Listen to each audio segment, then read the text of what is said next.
In the winter of 1916, families across New York City were burning their kitchen chairs to stay warm. Not because they were always desperately poor, because the coal ran out, the coal yards were closed, and the temperature outside had dropped below zero for the fourth consecutive night. Pine chairs burned for perhaps 40 minutes each. There were only so many chairs. This was not a story from the Middle Ages. This was not a frontier settlement. This was Manhattan, the most modern city on Earth. And this was how ordinary Americans survived the winter. Not with thermostats, not with furnaces as we know them today, not with any of the technological comfort we now take entirely for granted. They survived with fire, with coal they often could not afford, with improvisation, and with a stubbornness that later generations like to call resilience, but which, if we are honest, was simply having no other choice. Before we go further, I want you to hold one name in the back of your mind. Alice H. Parker, a young black woman from New Jersey who was watching all of this, the cold, the coal, the inadequacy of an entire century of so-called industrial progress, and was quietly drawing a solution on paper. We will come back to her, but first, you need to feel the weight of the problem she was trying to solve. In 1916, if you were among the wealthiest Americans, the industrialists of Chicago's Gold Coast, the financiers of Manhattan's Park Avenue, the railroad barons of Boston's Beacon Hill, winter was merely inconvenient. Your home had a coal furnace in the basement, large, hulking iron, a beast that consumed hundreds of pounds of coal a week and in return filled cast-iron radiators in every room with dry, hissing heat. Those radiators clanked and groaned through the night like the bones of the house settling. Perhaps your home even had a thermostat, a technology that had existed in various forms since the 1880s, though it remained a luxury reserved for those who could afford the plumbing and equipment to make it useful. You hired a man, often an immigrant, often black, almost always poorly paid, to descend to that basement before the sun rose and shovel coal into the furnace door. By the time you came down to breakfast in your dressing gown, the house was already warm. The radiators were ticking. There was hot water. There was comfort. But that was not America. That was a fraction of it. A thin, gilded sliver. For the vast majority of Americans, the factory workers, the seamstresses, the coal miners themselves, the sharecroppers, the street vendors, the school teachers, the laundresses, the winter looked entirely different. The Federal Bureau of Labor Statistics, in its survey of American working life around 1915, described it without drama. Whether you lived in a single-family home or a crowded urban tenement, you were almost certainly heated by a potbelly stove or a small coal-burning furnace you could barely afford to feed. One stove, one source of heat, one room, usually the kitchen, that was actually warm, and everything else, every other room in your home, left entirely to whatever temperature the outside world decided to impose on you. In January, in New York, in Chicago, in Pittsburgh, that temperature could fall to 10 degrees Fahrenheit, to zero. On the worst nights, below zero. And there was nothing between you and that cold except the thickness of the walls, which, in most working-class homes and urban tenements, was not much at all. The coal that fed those stoves was about to become something worth fighting and waiting for. Let me take you somewhere specific.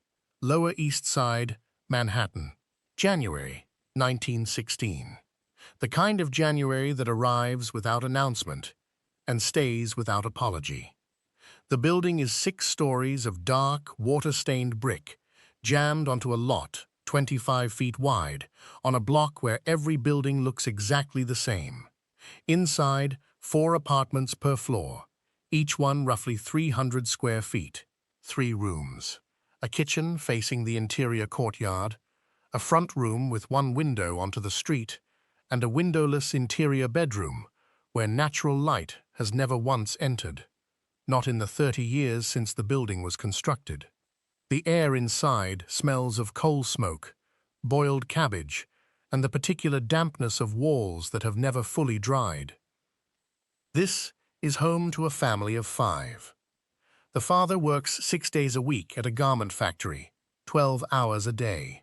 The mother takes in piecework sewing at the kitchen table, stitching collar linings by the light of a single electric bulb that hangs from the ceiling without a shade. 3 children, a girl of 4, a boy of 7, and the eldest, a boy of 11, who already helps carry coal up the stairs on Saturday mornings. They have one stove, cast iron, squat, its surface perpetually warm to the touch during the winter months because they cannot afford to let it go cold and then reheat it. That wastes fuel. The stove burns through the night at the lowest setting that still produces heat, watched in shifts. The mother stays up until midnight. The father takes over until 4. The 11-year-old adds a scoop of coal before school. When the temperature outside drops below 20 degrees, and in January of 1916 it does, and stays there for days, the ritual of sealing begins. Every window is packed, not with weather stripping or any manufactured product, with rags, with newspaper rolled tight and pressed hard into the gap between the window frame and the wall, with strips of old flour sacks. The front room is abandoned entirely, its door shut and a rolled blanket placed against the gap at the bottom. The interior bedroom is abandoned. The entire family migrates to the kitchen. The children sleep on a pallet on the floor, close to the stove. Before the children go to sleep, the mother does something her mother taught her, and her mother's mother before that. She places 2 flat bricks directly on top of the stove.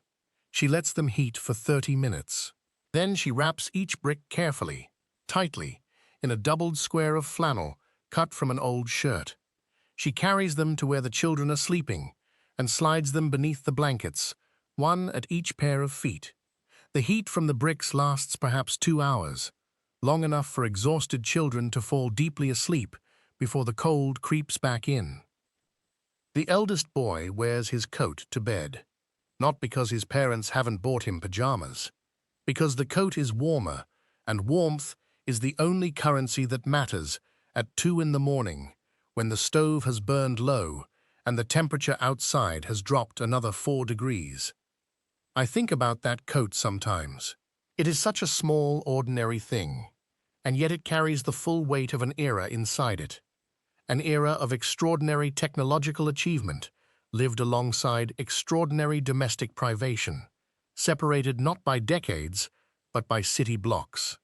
The children go to school in the morning, not simply because education is compulsory. They go because the school building, a public structure, larger, better insulated, heated by a proper coal furnace, is warmer than their apartment. Teachers in cities like New York understood this without anyone ever saying it aloud. You did not send children home early in January. You kept them in the building as long as the law allowed. The school was not just a place of learning. In the coldest weeks, it was a shelter.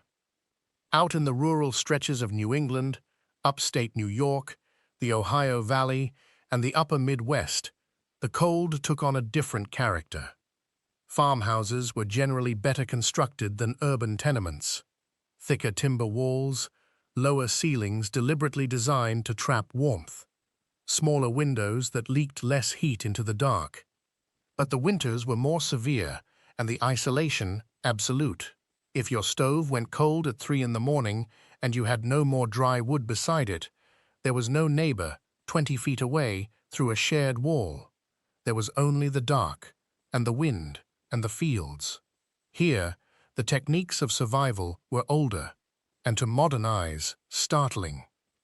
Bed curtains, thick fabric drapes hung on wooden frames that entirely enclosed the sleeping space, were not a decorative inheritance from the Victorian era.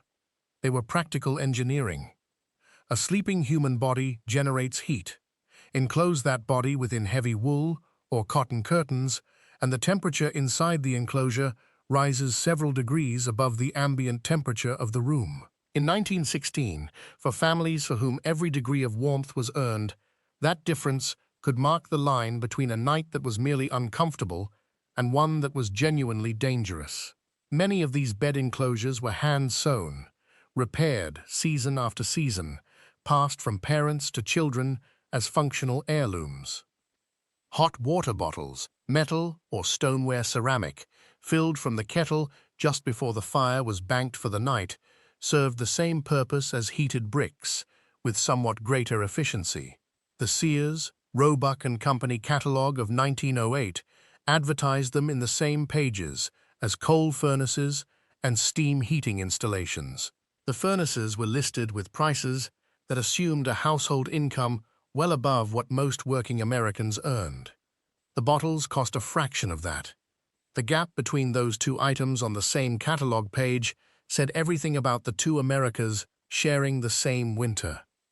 In barns across rural America, farmers sometimes slept near their livestock. In the most brutal cold snaps, they stayed in the barn through the night. Not from sentiment, from thermodynamics. A barn housing a dozen cattle generates heat continuously. The collective body warmth of large animals in an enclosed space raises the interior temperature well above what the outside air would otherwise allow.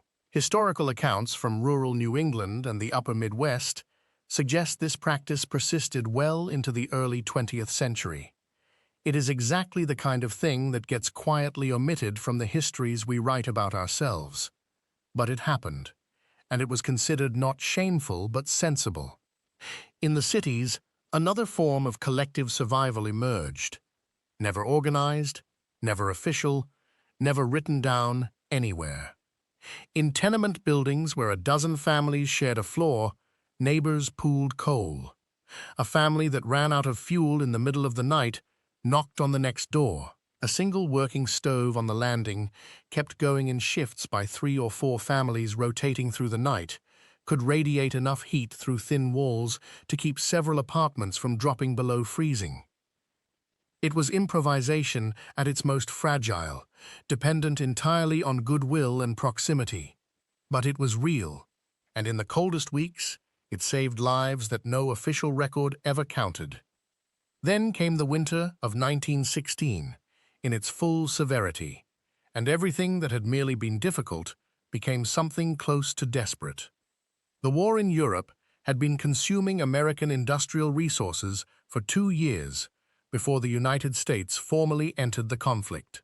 Coal, the fuel that heated homes, powered factories, drove the railroads, was being quietly redirected. Munitions plants needed it. Steel mills needed more of it than ever.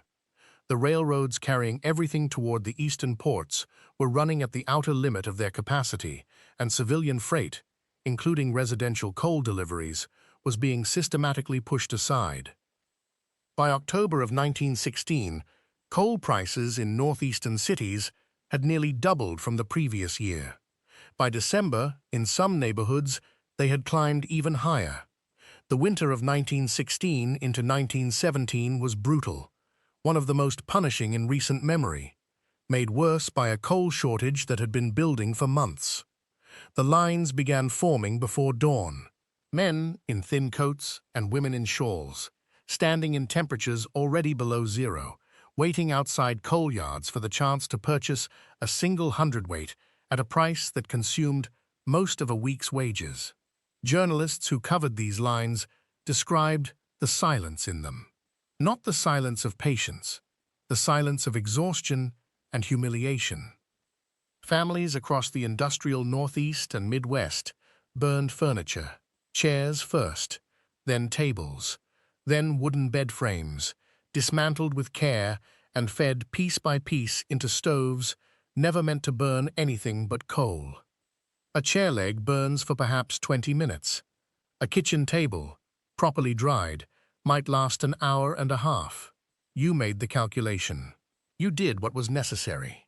In black neighborhoods in Chicago, in Detroit, in New York, communities already compressed into the worst available housing by decades of deliberate discrimination, already paying inflated prices to landlords and merchants who understood that their tenants had nowhere else to go. The coal crisis landed with compounded force. The inequality of warmth in America in 1916 was not an accident of geography or circumstance. It was a structure, built deliberately and maintained with consistency. The coldest people in the coldest winter were, by design, the ones who had always been coldest. And in Morristown, New Jersey, through all of this, a young woman was paying very close attention. Alice H. Parker was born in 1895. She graduated from the Howard University Academy in 1910, a distinction that, for a black woman in that era, required navigating obstacles that most of her contemporaries were never asked to consider. We do not know the complete shape of her life. Historical records of black women from the early 20th century are often fragmentary, often absent entirely, a silence that is itself a kind of historical document.